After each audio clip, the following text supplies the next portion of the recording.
Сәлем достар, қайырлы кеш. Қазір біз бір ұстазымыздың тапсырысын жинаймыз. Ұстазымыз бізде ағылшын тілі мұғалімі екен, сондықтан оқушыларына осындай магнитті әріптер алдырып жатыр. Құрметті ұстаздар, бұл магнитті әріптеріміздің ішінде 102 әріп бар. Әр әріптен және мынандай тақтайшасы бар. Әр әріптен бір үлкен әріп, 3 кішкентай әріп бар.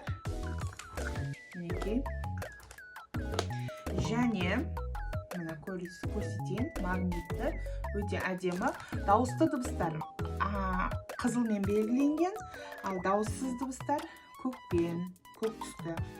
Мінекей.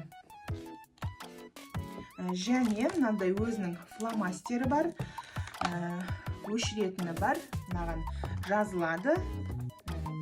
Көрсетейін қазір.